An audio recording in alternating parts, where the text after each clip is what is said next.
Dan untuk melihat pantauan terkini pelaksanaan SPMB di hari ini, kita bergabung dengan Ica Ervina dari Semarang, Jawa Tengah. Ica, selamat siang. Bagaimana pantauan Anda di posko? Apa biasanya yang didominasi pengaduan oleh orang tua di sini?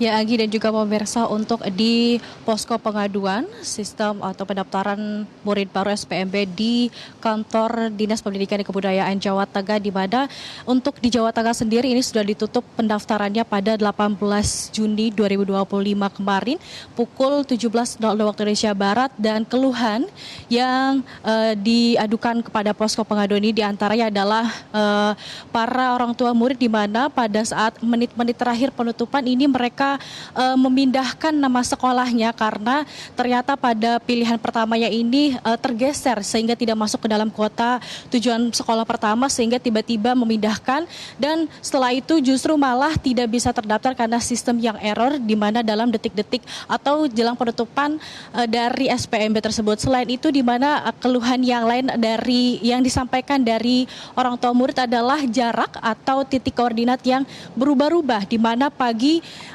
masih pada titik yang sama, kemudian pada siang hari ini titiknya bertambah atau jarak dari sekolah menuju rumahnya, sehingga membuat murid ini menjadi tergeser dari yang tadinya masuk ke dalam kuota dari sekolah tersebut, sehingga menjadi tergeser tidak masuk, membuat hal itu orang tua menjadi bingung dan juga kecewa karena tidak sesuai dengan ketetapan yang sudah maksudnya tidak sesuai dengan jarak yang sudah ditentukan sebelumnya. Selain itu adalah terkait dengan administrasi, di mana kesalahan-kesalahan yang masih terjadi hingga siang hari ini di posko pengaduan di kantor Disdikbud Jateng.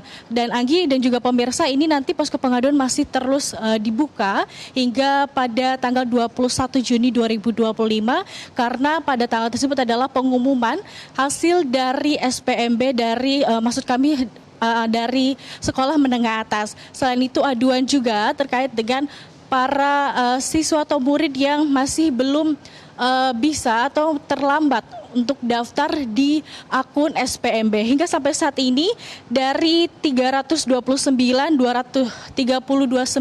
maksud kami peserta yang melakukan verifikasi di sistem ini, hanya ada 148 di SMA yang mendaftar dan 140 di SMK, sehingga kurangnya 39.000 ini para murid belum mendaftar baik di SMA maupun SMK ataupun terlambat untuk daftar di sistem SPMB. Anggi, kembali ke studio. Baik, Ica, kemudian dengan adanya keluhan-keluhan dari orang tua murid ini, bagaimana respons dari Disdik sendiri? Ya, Anggi dan juga pemirsa, untuk respon dari Disdikbud sendiri sementara ini menerima aduan terlebih dahulu terkait salah satunya dari titik koordinat jarak, kemudian terkait dengan tadi yang gagal verifikasi karena detik-detik jelang penutupan sistem SPMB pada 18 Juni kemarin. Namun setelah itu dari Disdik Jateng juga masih perlu ada rapat koordinasi terlebih dahulu. Namun untuk bagi siswa-siswi yang memang terlambat mendaftar ini, mau tidak mau mereka harus daftar ke sekolah swasta, karena untuk sekolah negeri sendiri ini sudah tidak bisa melakukan pendaftaran sama sekali. Oke, baik. Ica Ervina melaporkan dari Semarang, Jawa Tengah. Terima kasih. Jelajahi cara baru mendapatkan informasi. Download Metro TV Extend sekarang.